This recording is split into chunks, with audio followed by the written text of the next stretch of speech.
you guys, I want you to entertain me for a second here. I think we've exhausted being ranked 864 in the tennis world.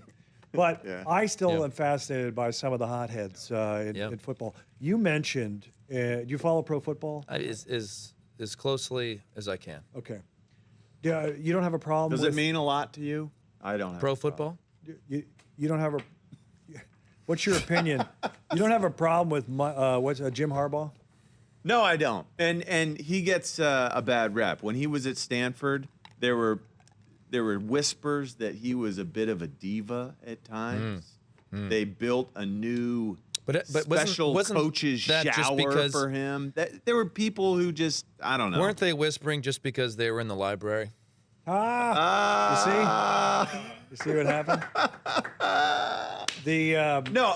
No, I like Jim Harbaugh. Jim was a coach in Oakland when I was in Oakland. He was the quarterback's coach when we had Rich Gannon, who didn't really need a quarterback's coach. But Jim, what I loved about him was that he would stay 23 and a half hours every day and break down film, do all the extra work, sleep on a cot in the film room, and wake up after half an hour, get his coffee in him, and is that necessary? Is it? I just if you're being I mean, look at the Texans coach who just collapsed. Trevor Price, who's on the show, who you friends with, he always says coaching is what gets in the way of good football. Well, I mean, that's also for Trevor. That's also a defensive and defensive man whose job. Is it necessary to do all that?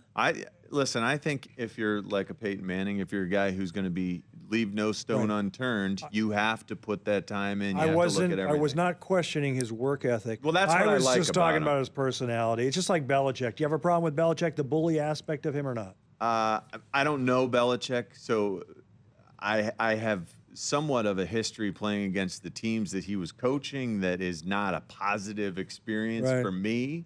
So I would love to be a player for Belichick because he gets the job done and he wins. I like the class acts, the Bill Walsh, John Wooden. Listen, Bill Walsh was at Stanford recruiting me when I was a senior in high school. I'm well aware of Bill that. Walsh came to my house. Can you imagine that? No, I know that Bill Walsh came to my house. Yeah. But Bill Walsh is my favorite favorite coach of all time. Yes. In any sport. Yes. Invented the West Coast offense.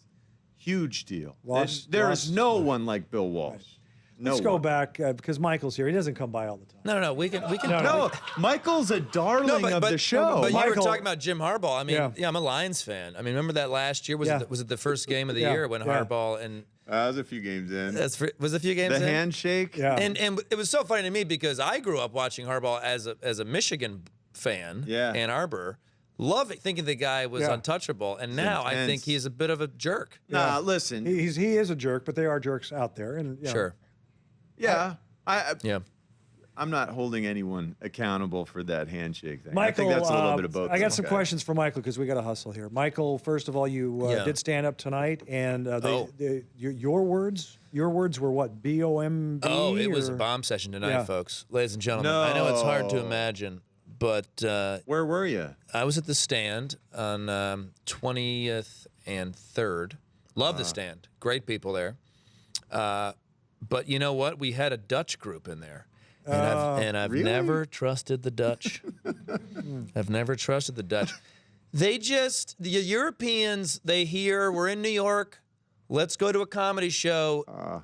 Comedy is cultural. Yeah. Comedy is cultural. And when I took my pants down and did the helicopter, they didn't quite get that. It's different in Holland. No, it's just sometimes you bomb. I mean, show me anytime you ask a comedian how he does, and they say, "Oh, I kill." That's not a good comedian. An honest comedian, you just sometimes eat it. I just ate it. Right. What do you? I just ate it. Are you ranked higher than 864 as a comedian? Again, this is a great question. I've thought about this at times because I go, did I just leave a profession that I was mediocre at to only be mediocre again? By the way, that's why I stopped playing golf. I was not even mediocre. Okay. I was not. I played Pebble and I parred the first 2 holes. I was with a golf pro, and because I was moving, and they said you got to play Pebble now because I was going to try to get better. And then I birdied number 7, which is a very short par 3. Okay. I think I shot a 105. You know? Yeah. It's just so I broke down why, because I could really shoot the basketball and the mechanics, and I figured out I thought I was too tall, but then I've seen guys like Bill Lambier play good golf. And I just don't have a strong core. I don't have a strong back or core. Okay. And I would push the ball. I wouldn't hook it. I would just push it. I would release my hips, and I was no good. Yeah. I could actually putt. Which is what it's all about. Yes. More importantly, because we're running out of time. I have another question. I've got a question. Okay. Is it for a roll? Is whatever this is for a roll? Oh no, I have a terrible mustache on my face right now. And it's Movember movement. Are you part of Movember as well? That? Yeah, I'm doing Movember. I thought it would be fun. Be great. It's raising money for men's health awareness. Yeah, I am the jerk that watches NFL football during October, and I say, doesn't breast cancer get enough awareness? No one can say it. I'm saying it now. And so I love Movember because for once men are saying, wait, let's push us a little bit. Prostate cancer is the number 2 killing cancer in the United States. What's number 1? What's number 1? Negative. Lung cancer. Funny that we don't see a lot of lung cancer awareness. Do we, big tobacco? Now you're telling me the Dutch didn't like this? I mean, this is amazing. And colon cancer, Craig. By the way, we have to run. We have to run. I just thought of one more. I'm going back to 864. Okay. That's the highest you were ranked. What's the lowest? Did you ever get down to 1,000? You know, I got my first ATP point in Decatur, Illinois. I beat Jack Brasington. I got in a car accident on the way there. Bad car accident. Need to take a taxi to the match. I know. Left a crime scene. Yes. Left a crime scene. This is not a joke. When you receive your first ATP point, it is massive. Yeah. It is. You're now on the computer. I was tied for 1,750 in the world at the time with various other people. But to me, that's a massive achievement for me. And laugh all you want. No, we're not. No, laugh all you want. Oh, that's great. I'll go home and I'll cry the tears of 864 tennis player in the world. That's good. Well, Thank you very much. Thank you, Mike. A pleasure meeting you, sir. Very nice to meet you. I've watched you my whole life, and not even when on television. Just when I was in LA, I would follow you around the city. Thank you. I appreciate it very much. There are a few of those. Thank you, Michael. Michael Kosta will be right back. Stay with us.